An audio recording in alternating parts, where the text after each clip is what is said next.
family. Hello, lovelies, and welcome. This is Kimberly Purpoz channel. Welcome. Today I'm doing a part number 2 to the Aboriginal Truth, Tribal Myths, and Reality. I did this video about a couple of weeks ago talking about sovereignty. I did a couple of videos. Really, this is like the third video about sovereignty. The first two videos I did about cultural and I can't remember the name of it, but it's dealing with tribal culture. I think that's the title. It has a little girl on the front, but you know, as the picture for that particular video. But the first two videos I was talking about this, you know, how it understanding and knowing what sovereignty should be taught to our children, our younger generation, and also how a lot of the Native Americans and the $5 Indians are already teaching their kids how, you know, about the sovereignty laws and everything that's taking place. They teach them at an early age, and so. But this video is talking about how it applies to us as a whole, and you know, and how it's something that we definitely need to learn and understand and get familiar with, especially if we want to start our own tribes and you know, start our tribes for our families, you know, and our loved ones, and also as a uniting force as well. But this is the first part to the video. I was just showing you part number 1, but I'm gonna take you over to the page. It's an actual page here, and it's from the Harvard University, and this is a faculty research paper series, and it's from the John Kennedy School of Government. And the title of this particular article is Myths and Reality of Tribal Sovereignty, the Law and Economics of Indian Self-Rule. And it's written by Joseph Colt and Joseph Singer. And it was published back in 2004. Like I said, if you missed part number 1, you may want to go to part number 1 and listen to it, because we're going on to the next section. And I'm not sure if this is like I said from the previous video, I'm not sure if this is the most current research they have. I know that I'm not sure how often they publish these. So I might do some more research and dig and see if there is a more updated or more current publication for this particular research. But it looks like it's a working paper, and it might have been expanded upon. But let's drill down. I believe we left off on page number 7 of this particular article. We already went through the first section here. And so we're going to go down to the next section, which is page 7. This is a very lengthy article. It's 51 pages. So you might want to print it off, or I'm thinking about printing this off too myself, because it seems like it has some interesting research and background information on how on sovereignty and sovereignty law, and it helps us to understand the myths from what is actual fact. It says here the concept. It says defining sovereignty. The concept of sovereignty can and does fill volumes of treaties in law, political science, and international relations. World economics and military affairs at the start of the 21st century are giving new signs to sovereignty. Wow. As terms like nation building are being used as uneasy foundation for remaking countries in the Middle East, Africa, and elsewhere, as developed countries debate how much power to relinquish to transitional judicial bodies such as World Trade Organizations and world courts. And as some in smaller nations worry themselves about the loss of cultural sovereignty, to the juggernaut of media-based U.S. pop culture. The sources, means, consequences, limited propriety, and other fine points of sovereignty seem deemed to be widely and vigorously discussed, dissected, and debated for years to come. And yes, it's definitely been under scrutiny and high debate as far as sovereignty goes, especially when it comes to building your own nation.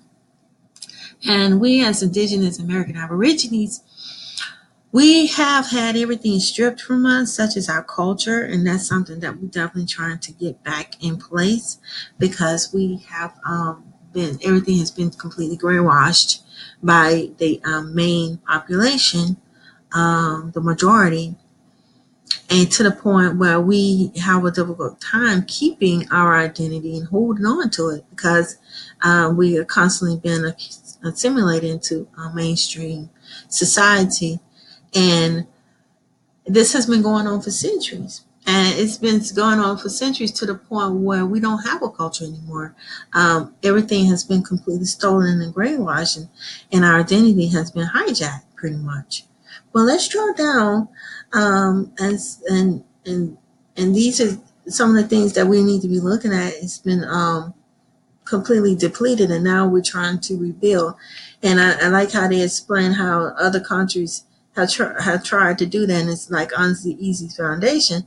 That's why it's like I said, it's very important to understand these laws and how it works. And look at other examples of other countries to see how it's working for them. And we also should be looking at other tribes here in the Americas who already are considered to be sovereign, and how things are working for them, and to learn from them and learn what's the good, the benefits of being sovereign, and also the cons, and what are some of the pitfalls that we must avoid. But it says here, let's continue. This is no less true when it comes to Indian sovereignty, but here we adopt the most straightforward definitions of sovereignty. Sovereignty is self-rule. As applied to Indian countries, sovereignty boils down to who is going to decide what constitution we will operate under. We will decide the environmental rules. We'll govern. Who will decide whether the natural resource get developed? Who will decide if gaming casino is open? We will decide what is taught in the reservation high school. Who will decide what taxes are collected from whom? Who can regulate, enforce contacts, provide remedies, and negligate conduct, and adjustate disputes over property. We will also decide in speed limits on the road in the tribal headquarters. We will decide how to decide questions of such as these. When the answer to questions of these types, and particularly the last question, is the tribal government. And Indian tribe has sovereignty. When the answer is none, and on some non-Indian government, a tribe lacks sovereignty. So sovereignty means complete control, you guys. and these are some of the things you got to think about. All the rules and regulations and the laws, and how it's going to be implemented, how people are going to come together. And like I said, this is a big thing. If you start off small, like a small tribe, it could be like among a small family. I've seen people do it according to kinship. For certain tribes, they start off small that way, and then gradually build to something bigger. And so you see, it's like a network. And like I said, it's hard for just one person to do, and you don't want a dictatorship role, because dictator means it's only one person ruling, and everything goes on through one person. That's not a good thing. But if you want a more of a blended approach where it's everybody's, like I said again, is working as a collective and working as a team. And you might have a leader there, but you gotta see how much power is given to that one person, and who's going to be in the chain of command. So these are things you got to think about, how everything is going to run. If you're going to if you're going to have a police department, a law enforcement agency, if you're going to have, like I said, traffic, how fast people are going to go through your lanes. What are the rules that you have? How is your schools going to be set up? How are you going to have your own licensing? for your own area. And these are things that you have to think about. And like I said, this thing is huge, and it's a big task. That's why, that's why a lot of people like to start off small and make it small according to kinship, which I think is the wise thing to do. Do it small among family and friends and loved ones, and then gradually spring out. But that takes time. And like I said, and when we look at these things, you got to look at it with common sense approach and logic. Yeah, we say we want to do this thing, but we got to plan and coordinate it in a collaborative effort. Start small and then gradually build from there. And the beautiful thing is, it's a way of connecting with your family. You're learning who you are, bringing culture and identity among your peers, your family, and then gradually expanding, uniting with other tribes who are trying to, I'm sorry, something came through my phone, who's trying to do the same. And like I said, we all are descendants. A lot of us are descendants of slaves. Had our culture completely depleted. Now all of us are from slaves. Some are freedmen, and we're just starting to realize who we really are and how history plays itself. And now that we're starting to open up our eyes, this is the time to start looking at how sovereignty is, how we're going to build this thing. And like I said, I think if everybody gradually, focus on family first and friends, and building your kinship first, that's key. And then once you build that, then you come together as a collective, as a whole, and gradually build from there. But I see how it's like a fabric, a thread, and it's like you have to interwoven each thread together as a kinship, and then gradually more kinships to build. And these threads come, as you finish one chain, another chain is built, another chain is chain. Each chain on that fabric, of that you crocheting into a blanket is coming together. The yarn, the threads, and you interwoven. It's like each piece, which is each kinship from each tribe, is coming together and interwoven, and then becomes interwoven a huge blanket, which eventually, all interwoven and working as a collective into one. So that's what I see. So, I'm hoping you all are seeing this, and and I guess I can go on and on, but let me get back onto this reading here. Like I said, it's very lengthy. And I'm not going to try to read this whole thing, of course, but I'm just going to read this little section here. And it says, of course, the foregoing does not even address the question of who should have sovereignty. As tribes learn over last several decades, however, there are important distinctions between de facto sovereignty, de jure sovereignty, and de facto sovereignty. Sovereignties for moral principles or right, sovereignty by legal decree or legislative act, and sovereignty in practice. Tribes and their supporters are compelling and articulately assert the right and petition and lobby for the second, but ultimately matter in the last form of sovereignty, de facto exercise of sovereign powers. Indeed, as discussed before, armed with fierce commitment to the propriety of the de facto claims, the frontier for many tribes in today's legal and political environment lies in building the institution and economic capacity to exercise self-rule, even when its de jure foundations may be ambiguous or even absent. Whoa. Okay, very interesting here.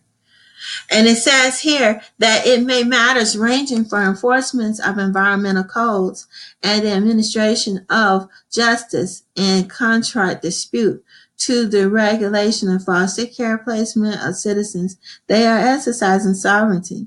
When they do this, they create fact and ground that gives tribe sovereignty a firm foundation. At the same time, de facto exercise of sovereignty creates a backlash that threatens these new found gains. See, oh gosh, I'm looking at all this. See, it's talking about de facto. I'm gonna have to research that. See, these things we need to look at. Like I said, we gotta understand how government is set up and how it works. And like I said, it can be more of a complex system. But but for us, we're trying to start off small, and starting off small is easier, and you can actually see it grow and slowly expand. And I was looking here, it says you got to build a solid foundation, and I think that's the point, is building solid foundation first. And I was thinking, like, within a community, or if you buy some land or something in a particular area, you build that area first, the area first. And there's a lot of things. I have some ideas formulated in my head, but I don't want to put it out here on this platform. I'll probably share some of my ideas and thoughts with people who are really interested in building. But because you got to be careful what you put out there, especially out into the universe. You got to make sure you're in line. The same people are in line with what you're in line with. To have positive flow of energy and to alleviate negativity. But I just find this interesting. I'm gonna research de facto. I'm not quite sure about de facto. I'm learning about this myself. That's why I said we read through these documents and stuff. We got to learn about these legal terms and learn. I heard of de facto before, but I'm not a lawyer. I'm pretty sure lawyers probably already know what that is. Can go all into detail. But I've seen that term before, and I'm gonna just do some more research on it, and to get a better, clearer understanding about this. And we're gonna do one more paragraph. Like, oh, okay, we're almost at the end. Okay, good. I was there trying to see how long this thing is, and it says here. If defining sovereignty as self-rule is straightforward, understanding the source-state consequences of tribal sovereignty is not. Instead, such matters are subject to widespread misunderstanding among Indians and non-Indians alike. Let us examine the contours of tribal sovereignty and its relation to the state and federal sovereignty. We do so by addressing a series of stylized representations that are afoot in legal, political, and general public discussion of tribes and their rights. So, right now here, this is my first time reading this. Guys, I'm reading this with you all for the first time. So, yeah. And of course, here it's like they're going to break it down. And according to legal, political, and general discussion, and how it's, applies to their rights within a tribe. I'm not going to go into that because, like I said, this is a long article. I will put a link. I think, make sure I put a link to this particular PDF file so you can read it for yourself. But I like how they are bringing the complex issues that you may see when you become sovereign. And, it differentiates the fairy tale idea to the actual reality of what all of this entails, and why it's so important to start within your community, your area first, and, among family and friends, and then gradually work your way outward. That's what I see in this particular article. And understanding the complexity makes you understand. And I guess, which makes sense. Like, first starting off with your neighborhood, you know, um, you want to build there. What can you do within your neighborhood to make a difference and change the rules? The problem we have now as American Aborigines is that we don't, some of the neighborhoods are living in, we don't have the control over it. And that's the saddest part. It's ran by others, pretty much. And see, with sovereignty, and establish yourself, you have your own land and you build from ground up. And you gradually grow it from there, and you create the rules yourself and the laws and how everything is going to work, and also the culture and everything.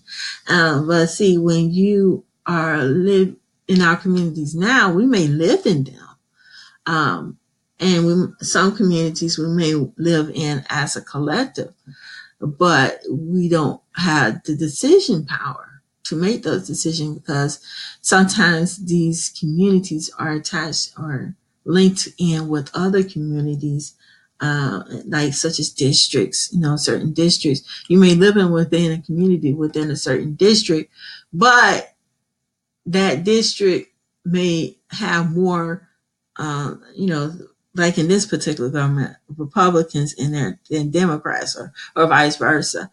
And one party may or may not be in support of your ideas and your beliefs and mindsets than others. And unfortunately, for me, what I've noticed, I don't know about you all, I've noticed, let me bring y'all back over here. I'm up here talking. but what, but what I've noticed is that we don't have the control to be able to make the decisions. The people who are in these political office are making decisions for us, and oftentimes they are not interested in a lot of the things that we are interested in getting fixed within our community, and especially if they're of a different ethnicity. If they, for instance, is you in a Black community, but surrounding your community are gray communities, and most of the grays have their officials in office and breaking up your district with their beliefs, and you don't have nobody that's American Aborigine in the office representing your people. The people who are in charge is going to make that decision, and oftentimes when they make decisions based on their own kind. Unfortunately, 60% of the people may be American Aborigine, but you might have 40% that is gray, but then they have their people in office and they make the decision over the 60%. Even though your tax dollars is going in there, everything is still going to that gray community, even though they might be a minority. I've seen that before. It's, you go in a Black area, you go, oh my gosh, this is American Aborigines, the copper colored race. But they in a certain district, and I noticed that's a tactic that they use. They change the district lines, the areas, to fit their agenda. And it's like they have the laws set up where they can bend and change it in the way they seem fit, so they can keep their own politicians in office. It's a form of cheating, but they do it every time, so that they have that control over what goes in and out of the American Aborigines community. And see, but when you have sovereignty, you have your own land, you make the decision of what comes in and out of your community. And see, another type that they are doing is gentrification. And I did a video on that with gentrification. Gentrification, what they're doing is breaking up the American Aborigines communities by putting themselves in there and flooding it out. It's already been built, but they're putting themselves in there. And, like here in Atlanta, the American Aborigines built up the transportation system here called MARTA. And it was our brainchild. I believe it was one of the Governor Maynard Jackson's, I believe him, and who had that brainchild of expanding MARTA and having it all over Metro Atlanta, where Grays had a gray flight, a white flight, what you call it, gray flight, and left the city because they didn't want to be around American Aborigines. And when they did so, they saw how we built the train stations and people have a way of getting around without having to pay a lot of money in gas and everything. They realized, and then they saw how great the city looked and how we built, and they want to come in. They drop the prices for us and don't want to keep the value of our property up because we are living in them. Then they come and flood in and move in. And that's what they do. They get it for dirt cheap and then jack up the prices and kick us out. That's a form of stealing indigenous lands, a tactic that they use.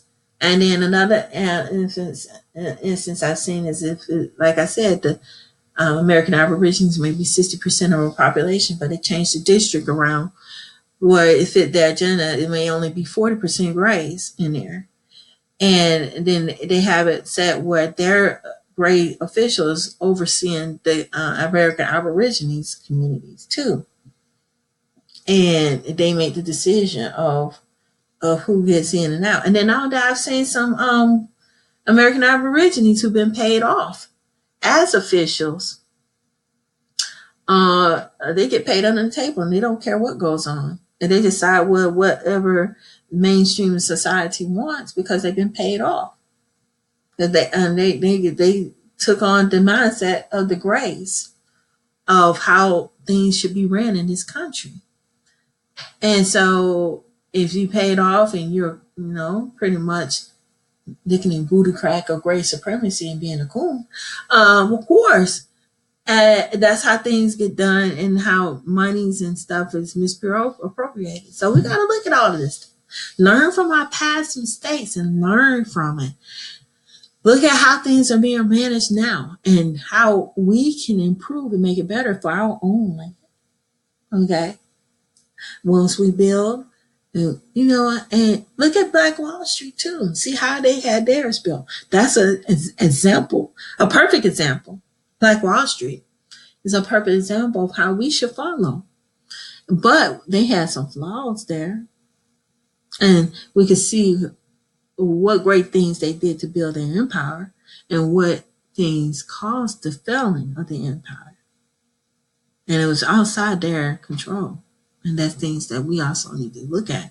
We got to learn from histories and, what took place historically. That's why it's important we know who we are, understand Black Wall Street, what happened, how that happened. Because in a way, it's not, even though they weren't completely sovereign, but they worked together as a collective to get things done. We could see how theirs was set up.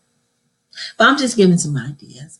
And but yeah, I can go on and on about this topic, you guys. I know, my background is in policy studies, and I got a degree in it, and I studied this and the building and formation of governments and how it works it's a big interest of mine,